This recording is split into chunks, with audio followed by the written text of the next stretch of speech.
بسم اللہ الرحمن الرحیم ایاک نعبد و ایاک نستعین۔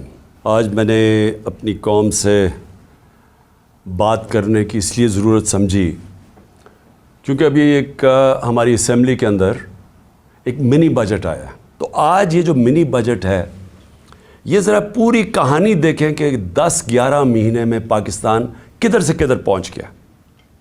اور میں آج یہ پہلے بجٹ کے اوپر اپنا چھوٹا سا تبصرہ کر کے میں آج یہ کہنا چاہتا ہوں کہ یہ رکنا نہیں لگے ہے۔ یہ ہم اگر IMF کی بات چیت مان بھی گئے، یہ ابھی یہاں رکنے نہیں لگا ہمارے ملک کا جو تیزی سے ہم دلدل میں پھنسے ہوئے ہیں اور پھنستے جا رہے ہیں۔ اس سے ہوگا یہ دو چیزیں ہوں گی، ایک مہنگائی بڑھے گی، مہنگائی آ گئی 50 سال میں پاکستان کی تاریخ کی سب سے زیادہ مہنگائی ہے۔ میں نے پھر سے کہا کہ ان کی ساری کیمپین ہمارے خلاف کیا تھی کہ ہم نے بہت زیادہ مہنگائی کر دی۔ ہمارے دور پہ جو مہنگائی تھی وہ 12% تھی، وہ آج پہنچ گئی ہے 30% کے اوپر اور مزید بڑھنے والی ہے۔ جو سب سے خوفناک چیز ہے، جو فوڈ انفلیشن، جو کھانے پینے کی چیزیں جو مہنگی ہوئی ہیں، وہ ہمارے دور پہ 16% تھی، آج 40% پہ پہنچ گئی۔ تو اس سے جو عام آدمی ہے، میں پھر سے کہتا ہوں جو سیلریڈ کلاس ہے، پہلے تو مہنگائی میں وہ پسیں گے، ساتھ ساتھ یہ جو انہوں نے چیزیں بڑھائی ہیں، جو انہوں نے امپورٹس کے اوپر جو ان کی غلط پالیسیز تھی، جو نااہلی تھی، اسے فیکٹریاں بند ہو رہی ہیں۔ ہماری جو ریکارڈ انڈسٹریل پروڈکشن تھی، ہماری جو انڈسٹری اضافی تیزی سے بڑھ رہی تھی، آج وہ منفی پہ چلی گئی ہے۔ جو انڈسٹریز، جو ٹیکسٹائل انڈسٹری، آپ فیصل آباد جا کے دیکھیں، جدھر مزدور نہیں ملتا تھا، آج بے روزگاری شروع ہو گئی ہے۔ ایک طرف بے روزگاری، ایک طرف مہنگائی۔ انٹرسٹ ریٹ انہوں نے ریکارڈ اوپر کر دیے ہیں۔ اس کا مطلب کہ جو بھی آپ کوئی نیا کاروبار شروع کرے گا وہ 100 دفعہ سوچے گا، کیونکہ انٹرسٹ ریٹ اوپر چلے گئے، سود کی شرح اتنی اوپر چلی گئی ہے۔ تو ایک طرف مہنگائی، دوسری طرف بے روزگاری۔ میں اس لیے آپ سے کہہ رہا ہوں کہ یہ جو مزید مہنگائی آئی ہے اور یہ جلدی انہوں نے کی ہے، شروع میں ان کو سمجھ نہیں آئی کیا کرنا تھا۔ اپنے NRO کے اوپر انہوں نے وقت گزارا۔ ان کو صرف ایک پڑی ہوئی تھی کہ کس طرح کے ان کے 1100 ارب روپے کے ان کے اوپر کرپشن کیسز تھے وہ ختم ہو۔ ہم ہر سال، ہمارے 3.5 سال کے اندر، ہر سال جو نیب ریکور کرتی تھی چوری کا، وہ 160 ارب روپیہ تھا۔ ہم نے 480 ارب روپیہ اپنے دور میں نیب نے ریکور کیا تھا۔ ہم نے نہیں کیسز بنائے تھے، یہ پرانے کیسز تھے، لیکن ہمارے دور میں نیب پیسے ریکور کر رہی تھی کیونکہ ہم کسی کو بچا نہیں رہے تھے۔ اب 1100 ارب روپے کے جو کرپشن کیس ہیں انہوں نے معاف کروا لیے ہیں۔ تو ایک طرف قوم کی کمر توڑ دی ہے مہنگائی اور بے روزگاری سے، دوسری طرف انہوں نے اپنے کرپشن کے کیسز معاف کروا لیے ہیں، اور تیسری طرف روپیہ ڈالر کے بنسبت 90 روپیہ گرا ہے کہ کبھی پاکستان کی تاریخ میں اتنا زیادہ ڈالر مہنگا نہیں ہوئی اور اتنی تیزی سے روپیہ گرا نہیں ہے۔ تو قوم کے لیے تو کیا ہوا اس سے؟ اگر آپ کی 30,000 روپیہ تنخواہ تھی، آج صرف وہ 20,000 روپے کی 30,000 روپے کی تنخواہ 20,000 کی چیزیں خرید سکتی ہے۔ آج جو ڈیویلیویشن ہوئی ہے، ساری قوم کا جو جیسے کہتے ہیں نا GDP، کیونکہ GDP ڈالر سے میجر ہوتی ہے، تو پر کیپٹا انکم ڈالر سے میجر ہوتی ہے، وہ ساری نیچے آ گئی ہے۔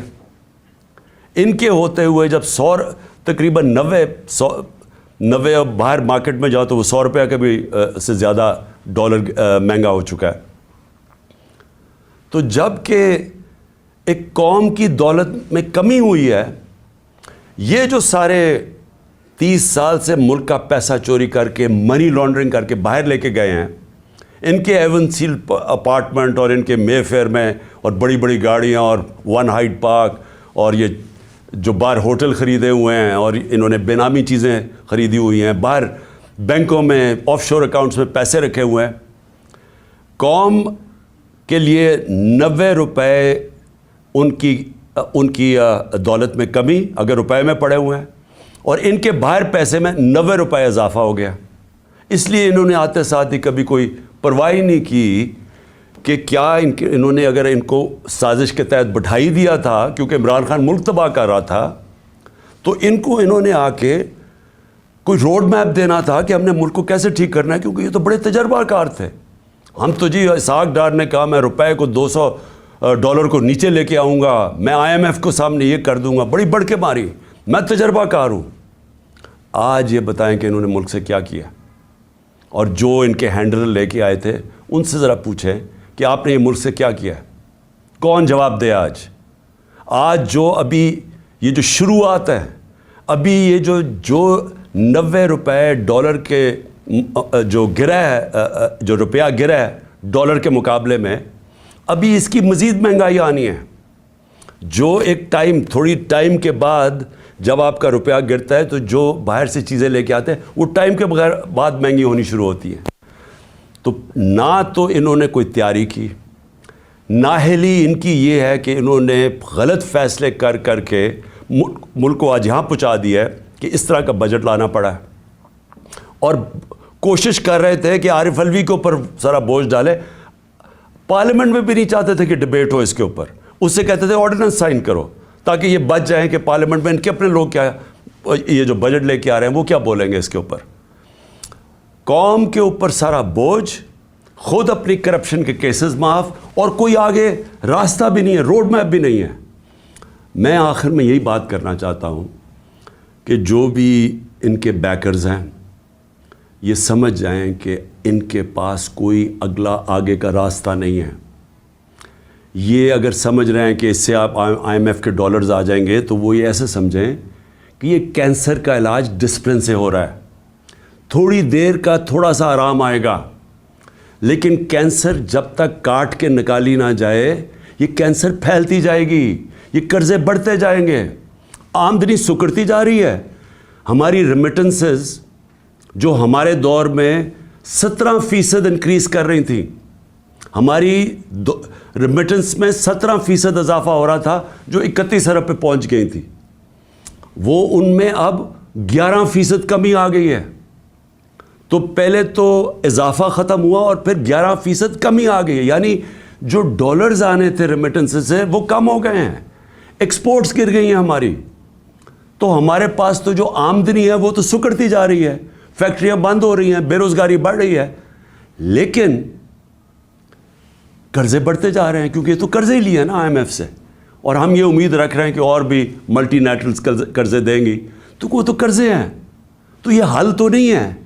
حل کس ملک میں اگر ہم نے صاف اور شفاف الیکشن نہ کروائے, ایک پبلک مینڈیٹ سے گورنمنٹ نہ آئی جو کہ پبلک جس کے پیچھے کھڑی ہو جس گورنمنٹ کے, وہ گورنمنٹ پھر مشکل فیصلے کرے, وہ جو میں کینسر کو کاٹ کے نکالے ملک سے, اسٹرکچرل ریفارمز کرے, جو آج ملک کی ضرورت ہے, رول آف لا قائم کرے, گورننس سسٹم ٹھیک کرے, تب جا کے یہی جو کرائسس ہے یہ ہم فائدے میں اس کو کر سکتے ہیں.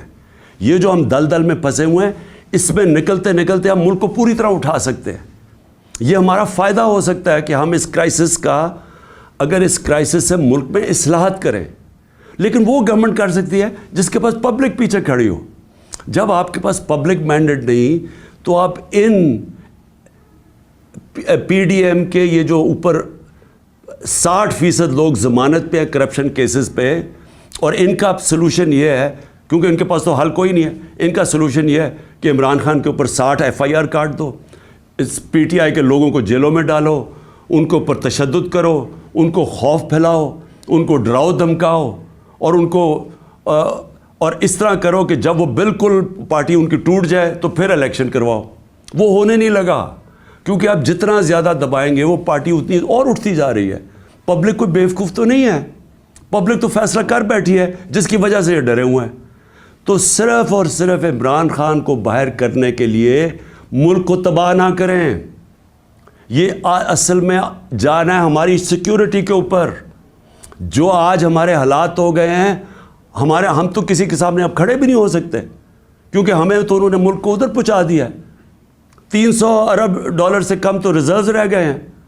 ہمارے پاس کیا اب ہے کہ اپنے پیر پہ کھڑے ہوں, کسی کو کہیں کہ نہیں جی ہمیں پاکستان کی خودداری چاہیے, ہم پاکستان کی سوورنٹی چاہیے. ہم کیسے کہہ سکتے ہیں جب ملک کے حالات یہاں پہنچا دیے؟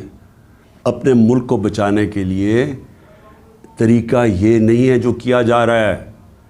کہ ہائی کورٹ کہہ رہا ہے کہ الیکشن کرواؤ، وہ الیکشن کمیشن جناب بیٹھی ہوئی کہ نہیں ہم الیکشن نہیں کرواتے، وہ بہانے مار رہی ہے الیکشن کے۔ پاکستان کا آئین کہتا ہے 93 میں الیکشن کرواؤ، یہ کوئی بہانہ مار ہے، کوئی صرف ڈرے ہوئے ہیں الیکشن ہارنے سے۔ پاکستان کی آئین کی وائلیشن جس طرح کی جا رہی ہیں اور جس طرح آگے پلان بن رہا ہے، یہ جو بھی لوگ سمجھ رہے ہیں کہ اس سے وہ اپنی ذاتی فائدہ اٹھا دیں گے، وہ ملک کو ڈبو دیں گے۔ اور میں آج اس لیے یہ کہہ رہا ہوں کہ ہم بڑے آرام سے ملک کے اندر اس وقت اگر ہم چاہیں، اتنی بڑی پارٹی ہے، ہم اگر وہ مظاہرے کریں اور ملک بند کرنے کی کوشش کریں، اسٹرائکس کریں، ملک تو آگے حالات برے ہیں۔ اس لیے ہم نے پرامن احتجاج کا فیصلہ کیا ہے کہ ہم جیل بھرو تحریک شروع کرنے والے ہیں، بتانے کے لیے کہ آپ اس طرح ایک ملک کو استعمال تھوڑے سے لوگوں کے ذاتی مفادات کے لیے نہیں کر سکتے۔ یہ ملک 22 کروڑ لوگوں کا ملک ہے، یہ تھوڑے سے لوگ اس ملک کو اپنے مفادات کے لیے تباہ نہیں کر سکتے۔ اس لیے ہم جیل بھرو تحریک کی پوری تیاری کریں، میں اناؤنس کرنے والا ہوں۔ دنیا کا معاشرے جتنے بھی ہیں وہ رول آف لا پہ چلتے ہیں، اور رول آف لا آئین ڈیفائن کرتا ہے، اور آئین آپ کو کہتا ہے کہ 90 دن میں الیکشن کروائی جائے۔ اس سے جتنا آپ پیچھے ہٹتے جائیں گے، آپ ملک کو ادھر دھکیلتے جائیں گے، جدھر ملک جس کو کہتے ہیں بنانا ریپبلک، جدھر جنگل کا قانون ہوتا ہے ادھر ملک کو دھکیلا جا رہا ہے۔ ہم یہ کبھی ہونے نہیں دیں گے۔